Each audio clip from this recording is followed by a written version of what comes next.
Students, आज हम बात करेंगे solution of system of linear equations by row operation. मतलब कि जैसे हमारे पास अगर आप ये इक्वेशंस देखें तो ये हमारे पास नॉन होमोजेनियस लीनियर इक्वेशंस है जिसमें कि 3 वेरिएबल्स शामिल है x1, x2, x3। ठीक है, और इन्हें नॉन होमोजेनियस हम इसलिए कह रहे हैं कि इसमें जो हमारे पास इक्वालिटी के साइन के बाद जो यहाँ पर कांस्टेंट लिखा हुआ वो जीरो नहीं है, जीरो होना चाहिए था। ठीक है, इस वजह से। और दूसरी बात कि होमोजेनियस में जो हमारे पास एक्सपोनेंट होती है वेरिएबल की, हर टर्म में वो बराबर बराबर होती है। तो चलें, अभी ये नॉन होमोजेनियस है, हमारे पास लीनियर इक्वेशंस हैं। इनको हम अगर मैट्रिक्स फॉर्म में लिखें, ठीक है, जैसे हम क्रैमर रूल्स या मैट्रिक्स इन्वर्जन मेथड से भी जो है यही क्वेश्चन सॉल्व कर सकते हैं। तो आज हम देखेंगे कि हम इस पे जो रिड्यूस एचलॉन फॉर्म होती है वो क्या होती है जी, कि आप जो अपना गिवन मैट्रिक्स है ए, जिसे मैं कोफिशिएंट मैट्रिक्स कहता हूँ, जैसे इधर अगर आप देखें तो कोफिशिएंट मैट्रिक्स क्या बनेगा जी, 3 1 -1। ठीक है, और 1 1 -2 -1 2 -1। ठीक है, ये आपका मैट्रिक्स बी ए है, सॉरी।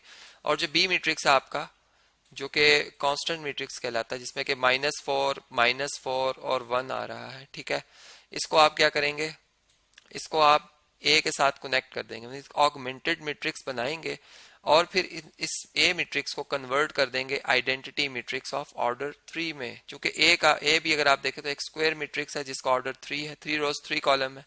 इसमें आ जाएगा 1 0 0 0 1 0 और 0 0 1, जिसे हम कहते हैं कि ये हमारे पास रिड्यूस एचलॉन फॉर्म है किसकी जी, एक मैट्रिक्स की। ठीक है, तो इस तरह से हम इसको कन्वर्ट करेंगे।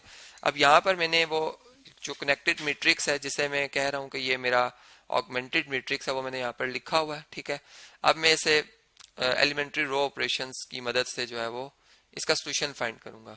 और यहाँ पर जब मेरा ये मैट्रिक्स ए जो कि आपको नजर आ रहा है, जब ये आइडेंटिटी मैट्रिक्स बनेगा तो इसमें ये हो जाएगा कि इसमें जो एक्स का कोफिशिएंट है, फर्स्ट इक्वेशन में जो एक्स का कोफिशिएंट है 1 होगा और बाकी मतलब यहाँ पर कोफिशिएंट 0 बन जाएंगे। इसका तो ये टर्म्स खत्म हो जाएंगी और यहाँ पर खुद ब खुद जो नंबर चेंज हुआ होगा वो एक्स की वैल्यू को दे देगा। ठीक है, इसी तरह सेकंड अगर इक्वेशन की मैं बात करूं तो उसमें जो यहाँ से अगर आप देखें तो y का कोफिशिएंट ये बेसिकली x का है, ये y का, और ये वाला कोफिशिएंट है z का। तो इस तरीके से ये 1 1 बना देते हैं हम और बाकियों को 0 कर देते हैं, जिससे हम एग्जैक्ट वो नंबर ढूंढ लेते हैं जो कि इस तीनों इक्वेशन का एक कॉमन सोल्यूशन है। ठीक है, बात समझ गए आप। चलें जी, अब हम ऑगमेंटेड मैट्रिक्स के ऊपर रो ऑपरेशन और कॉलम ऑपरेशन परफॉर्म करते हैं। सबसे पहले हमने देखा कि यहाँ पर हमें आइडेंटिटी मैट्रिक्स बनाने के लिए 1 लाना है, तो मैंने इसमें यह किया कि मैं जो रो है 1 इसको रो 2 से इंटरचेंज कर रहा हूं। ठीक है, तो यहाँ पे हम लिखेंगे रो 2 इंटरचेंज, ठीक है, इंटरचेंज्ड बाय रो 2।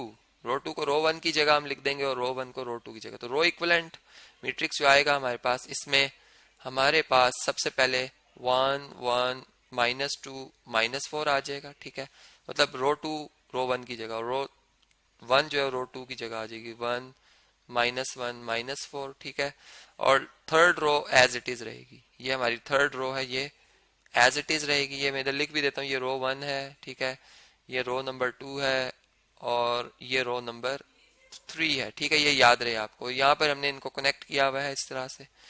अब आप देखेंगे हमारे पास जो इससे नेक्स्ट, अब हम यहाँ पर 0 लाना चाह रहे हैं, तो 3 में से अगर 3 माइनस करें 0, 1 में से -1 में +1 ऐड करें तो 0 आता है। इसलिए हम यहाँ पर जो रो ऑपरेशन परफॉर्म करेंगे वो ये होगा कि रो 2 में से आप 3 टाइम रो 1 माइनस करेंगे और रो 3 में आप ऐड करेंगे रो 1 को। ठीक है, तो अब देखें इसमें जो हमारे पास इसका ऑपरेशन बनता है, मतलब रो 2 पहले लिखूंगा मैं, ये हमारी रो 2 है। ठीक है, रो नंबर 2 ये है, ये मैं पहले लिख रहा हूँ और इसको मैं चेंज कर रहा हूँ, अब ये चेंज हो जाएगी रो 2।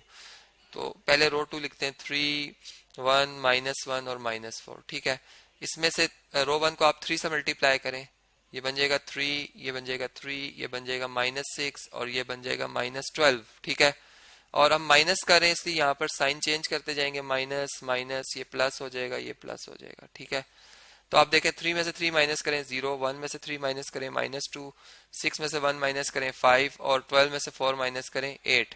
तो हमारे पास जो रो इक्विवेलेंट आएगा वो क्या आ जाएगा, यहाँ पर अगर हम इसे लिखें तो आप देख सकते हैं कि ये रो 2 चेंज हुई है हमारी। ठीक है, रो 2 जो चेंज फॉर्म में आई है, तो ये आप देख सकते हैं कि रो वन हमारे पास क्या थी, रो वन थी जी 1 1 -2 और 4 माइनस का, ठीक है, ये एज इट इज।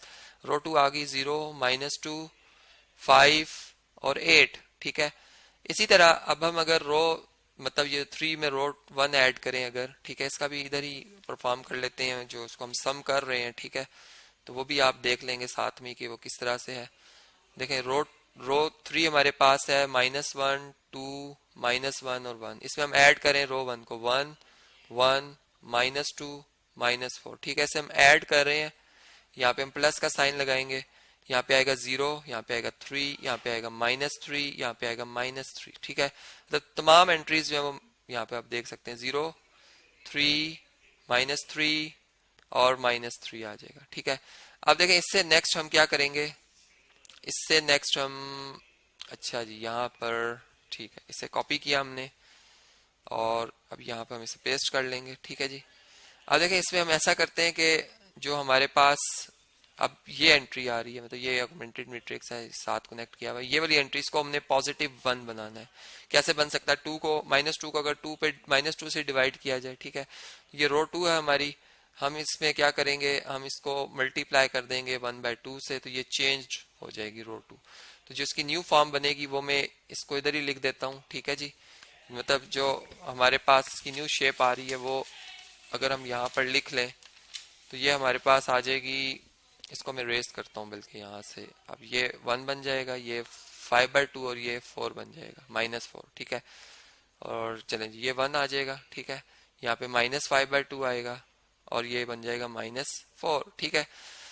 अब इसके बाद जो हम इस पे रो ऑपरेशन करेंगे, अब मैं कुछ टाइम की शॉर्टेज की वजह से मैं जो है कुछ ऑपरेशन जो है वो परफॉर्म करूंगा, कुछ नहीं भी करूंगा, ठीक है। अब देखिए मैंने यहाँ पर 0 लाना और यहाँ पर 0 लाना, इसके लिए मैं रो 1, ठीक है, रो 2 मेरी एज इट इज अब रहेगी, ये मेरी रो 2 है, ठीक है, ये मैं अब इसको इस्तेमाल करूंगा, ठीक है, ये मेरी रो 2 है, इसे मैं यूज करना चाह रहा हूँ, ठीक है। तो मैं ऐसा से करूंगा कि ये हमारी एंट्री थी 2, ठीक है, 5/2 है ये। अब हम क्या करेंगे इसमें कि रो 1 में हम सब्ट्रैक्ट करेंगे रो 2 को, क्योंकि यहाँ पर भी 1, यहाँ पे 1 में से 1 माइनस करेंगे। और इसी तरह से हम क्या करेंगे रो 3 जो है, ठीक है, यहाँ पर 3 आ रहा है, इसको 3 से पहले रो 2 को मल्टीप्लाई करेंगे ताकि ये 1 3 से मल्टीप्लाई 3 हो जाए और फिर इसमें से माइनस कर देंगे, ठीक है। तो ये दो ऑपरेशंस अब हमने परफॉर्म करने, और इसके बाद जो हमारा रिजल्ट मैट्रिक्स आता है वो मैं यहाँ पर लिख रहा हूँ कि वो हमारे पास क्या आ जाएगा। मतलब यहाँ पे आएगा 1, यहाँ पे 0 आ जाएगा, ठीक है, यहाँ पे आ जाएगा 1/2। ये अब आपने खुद से करना है, इसको सॉल्व खुद से करना है। इसी तरह सेकंड रो तो हमारी एज इट इज ही रहेगी, ये 0 है, यहाँ पर 1 है, यहाँ पे -5/2 है और यहाँ पर -4 है, ठीक है। और यहाँ पर आ जाएगा 0 0 9/2, ठीक है, और यहाँ पे आ जाएगा 9, और ये आपने इन्हें कनेक्ट कर दिया इन दो मैट्रिसेस को, ठीक है। अब इसके बाद अब हम इसके ऊपर जो मजीद इस पे ऑपरेशन परफॉर्म करेंगे, अब हम ये कर रहे हैं कि यहाँ पर 1 बनाना है, ठीक है। तो ये हमारी रो नंबर 3 है, ठीक है। मैं क्या करूंगा रो 3 को 2/9 से, जो कि 9/2 का मल्टीप्लिकेटिव इनवर्स है, रो 3 को इससे मल्टीप्लाई कर दूंगा तो मेरी रो 3 जो चेंज होने के बाद आएगी, यहाँ पर 1 आ जाएगा, ठीक है, यहाँ पर 1 आ जाएगा और यहाँ पर 2 आ जाएगा, क्योंकि 9 9 से डिवाइड हो जाएगा तो 1 और 2, तो यहाँ पर 1, यहाँ पर 2 आ जाएगा, ठीक है। और इससे नेक्स्ट अब हमारे पास अब ये मैट्रिक्स आ चुका हुआ है, ठीक है, मतलब इस ऑपरेशन के तक। अब इसमें कोफिशिएंट्स मैंने आपको जैसे बताया था, अभी सारे ये रिड्यूस एचलॉन फॉर्म नहीं हुई है इसमें। अब ये भी हमने एंट्रीज, इसको भी 0 बनाना है और इससे भी 0 बनाना है। इसे कैसे 0 बनाएंगे, रो 1 है ये, इसको अगर मैं रो 3 को, ये हमारी रो 3 है जी, रो 3 को अगर मैं पहले हाफ से मल्टीप्लाई करूं तो ये हाफ हो जाएगा और फिर रो 1 में से माइनस कर दूं, ठीक है, ये करना है हमने। और साथ में हम ये कर सकते हैं जो हमारी रो 2 है, यहाँ पे चूंकि माइनस का साइन हम प्लस करेंगे, 5/2 से रो 3 को मल्टीप्लाई करेंगे और इन दोनों को ऐड कर लेंगे, ठीक है। इसी तरह आपने ये भी ऑपरेशंस जो है वो खुद से जो है वो परफॉर्म करने हैं। और इसके बाद जो हमारे पास रो इक्विवेलेंट में मैट्रिक्स आएगा वो मैं यहाँ पर लिख देता हूँ, यहाँ पर 1 0 0 बन जाएगा, यहाँ पर 0 1 0, यहाँ पर 0 0 1 आ जाएगा। ये कनेक्ट हुआ हुआ है मैट्रिक्स किसके साथ, यहाँ पे जो एंट्रीज आ रही हैं वो आएंगी -1, ठीक है, यहाँ पे आ जाएगा 1 और यहाँ पे आ जाएगा 2। मतलब कि ये x1 का कोफिशिएंट था, ये x2 का था, और मतलब हमारी इक्वेशन में चूंकि x1 x2 x3 है तो हमारे पास x1 की वैल्यू आ गई है -1, x2 की वैल्यू आ गई है +1 और x3 की वैल्यू आ गई है 2 जो कि इसका सोल्यूशन है।